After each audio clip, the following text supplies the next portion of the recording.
কাঁকরোল দিয়ে রুই মাছের খুবই মজাদার একটা লোভনীয় রেসিপি আজকে ভিন্ন স্টাইলে শেয়ার করেছি। আসসালামু আলাইকুম, সবাই কেমন আছেন? আশা করি ভালো আছেন। আলহামদুলিল্লাহ আমিও ভালো আছি। আবারও চলে আসলাম তোমাদের সাথে একটা কাঁকরোলের রেসিপি শেয়ার করব। আশা করছি তোমাদের অনেক বেশি ভালো লাগবে। তোমরা ভিডিও জুড়ে সাথে থাকলে মজাদার রেসিপিটি দেখতে পারবে। আমি বেশ কয়েকটা কাঁকরোল এখন নিয়েছি, এগুলো এখন কেটে ধুয়ে পরিষ্কার করে নিয়েছি। তো কাঁকরোলটা আমি কিভাবে কেটেছি তোমাদেরকে একটু দেখাচ্ছি। দেখো, কাঁকরোলটা আমি একদম মাঝখান দিয়ে এভাবে কিছু কিছু করে নিয়েছি। আর কাঁকরোলের মতোই দুইটা আলু কেটে নিয়েছি। কাঁকরোলটা যেভাবে কেটেছি আলুটাকেও আমি সেভাবে কেটেছি।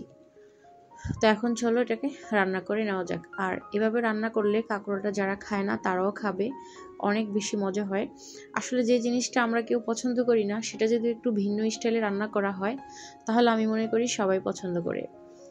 তো দেখো, কাঁকরোলটা আমি এভাবে করে কেটে নিয়েছি একদম সুন্দর মতো। এটার ভিতরে এখন মশলাপাতি ঢুকে যাবে।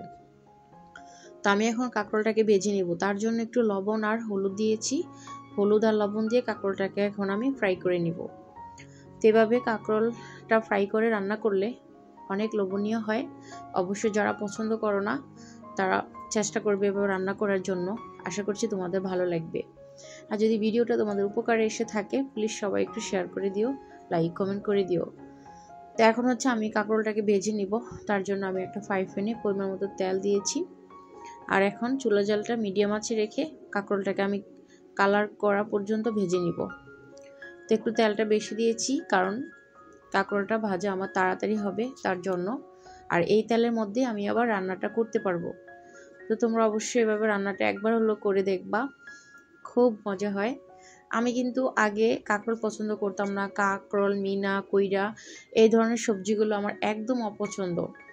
এই রান্নাটা আমি শিখেছি একজনের কাছ থেকে, দেখেছি এবং খেয়েছি, খুব মজা হয়েছে। তাই এই রান্নাটার প্রেমে আমিও পড়ে গেছি। আর এই রান্নাটা শেখার পর থেকে আমার কাছে এই কাঁকরোলটা লবণ, মরিচ, হলুদ এগুলো দিয়ে মানে তেলের মধ্যে শুধু ফ্রাই করা অবস্থাও এখন আমি খেতে পারি। অনেক বেশি মজা লাগে। অবশ্যই একদিন কাঁকরোল ফ্রাই করার ভিডিও তোমাদের সাথে শেয়ার করব। তো আমি এদিক দিয়ে একটু জায়গা ছিল, আরও 2 পিস দিয়ে দিয়েছি, দেখেছো। তো আমি আস্তে আস্তে করে উলট পালট করে এটাকে সুন্দর মতো ভেজে নিচ্ছি। মাছ যেভাবে আমরা ভাজি, গোস্ত যেভাবে ভাজি ঠিক সেরকমভাবেই এটাকেও ভেজে নিচ্ছি। তো একটু কালার করে ভেজে নিবে, এতে রান্না করার পরে দেখতে সুন্দর লাগবে আর খেতে তো মাশাআল্লাহ অসাধারণ লাগবে। তোমরা চাইলে এই তরকারিটা রুটির সাথেও পরিবেশন করতে পারো, অনেক বেশি মজা হয়। তো আমার এগুলো হয়ে গেছে, এখন হচ্ছে আমি এগুলোকে তুলে নিব।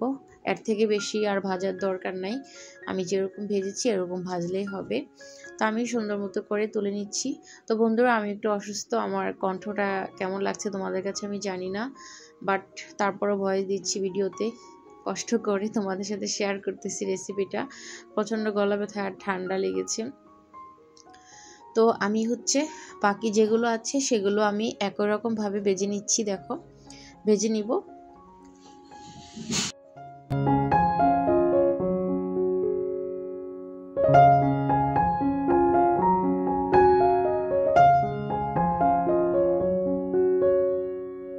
তো আমার সবগুলো বাজার শেষ, আমি এগুলো এখন তুলে নিয়েছি। এখন হচ্ছে রুই মাছ দিয়ে রান্না করব।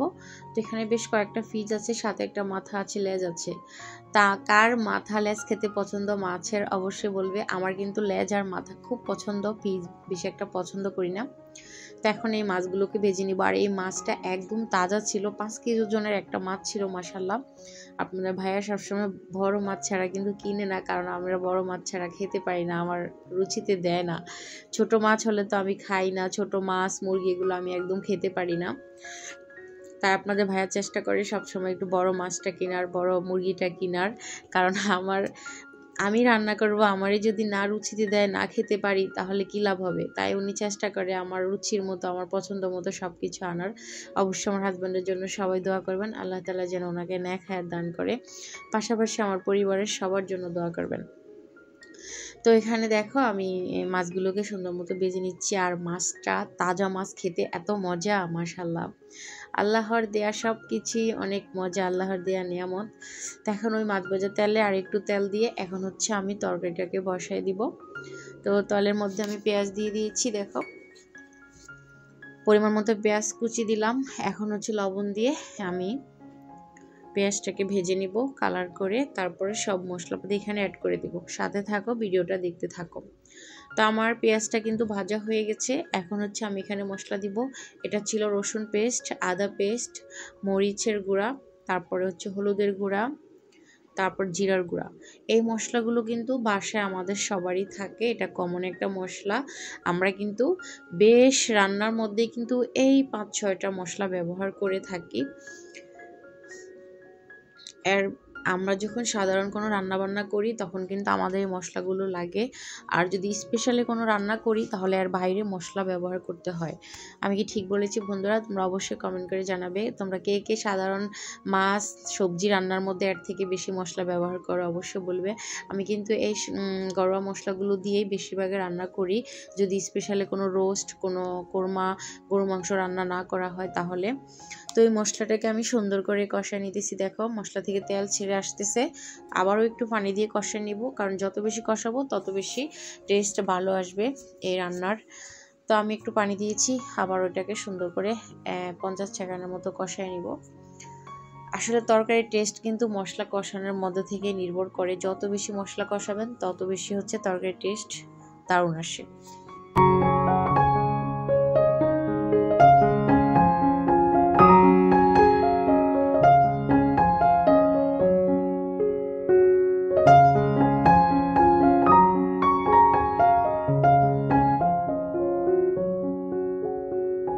তো আমার মশলাটা কষানো হয়ে গেছে। এখন আমি এখানে ভেজে রাখা সেই কাঁকরোল আর হচ্ছে আলুটা দিয়ে দিলাম, দেখেছো?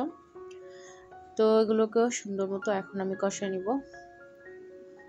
তো মশলাটা যেহেতু আমার সুন্দর মতো কষানো আছে, আর কাঁকরোল আলুটাও ভাজা আছে, প্রায় 60% মতো সিদ্ধ হয়ে গেছে কাঁকরোল আর আলুটা। এখন এটাই বেশি জুস নেব না, বেশিক্ষণ কষাবো না, জাস্ট 1 মিনিট কষাবো, তারপরে সাথে একটা টমেটো দিয়ে দিলাম। দেখো তো আমার কষানোও কিন্তু হয়ে গেছে। আমি এখন এটাকে একটু নেড়ে ছেড়ে নিয়ে তারপর আমি পরিমাণ মতো ঝোল ব্যবহার করব। তো তোমরা অবশ্যই এভাবে কাঁকরোল ভেজে রান্না করে দেখবে, অনেক বেশি মজা হয়। আর আমরা যেহেতু আগে রান্না করি, পরে হচ্ছে খাই, তারপরে হচ্ছে ভিডিওটা এডিটিং করি, আপলোড করি, এই জন্য বলতে পারি যে কোন রেসিপিটা বেশি টেস্ট হয়, কোনটা যেটা ভালো লাগে না সেটা শেয়ার করি না, যেটা ভালো লাগে সেটাই শেয়ার করি। কারণ আপনারাও রান্না করবেন, যদি ভালো না লাগে তখন তো আর ভিডিও দেখবেন না।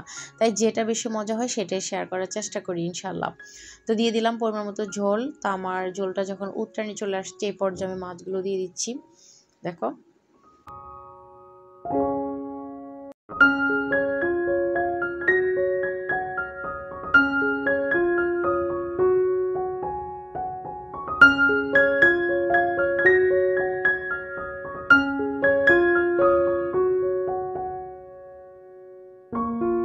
তো কিছুক্ষণ হয়ে আসার পরে আমি এখন কয়েকটা কাঁচামরিচ মাঝখান থেকে এভাবে দিয়ে দিছি, যেন কাঁচামরিচের জালটাও বের হয়, তাহলে ফ্লেভারটা দারুণ আসবে। তো তরকারির কালারটা কেমন দেখা যাচ্ছে অবশ্যই তোমরা কমেন্ট করে বলো। আর দেখতে তো খুব সুন্দর লাগছে, খেতেও কিন্তু তার চেয়ে বেশি লোভনীয় হয়েছে। তো ফাইনালি আমার রান্নাটা হয়ে গেছে। আপুরা ভাইয়ারা তোমরা চাইলে এভাবে রান্নাটা করে দেখতে পারো। আজকের মতো বিদায় নিলাম, সবাই ভালো থাকবে, সুস্থ থাকবে, আল্লাহ হাফেজ।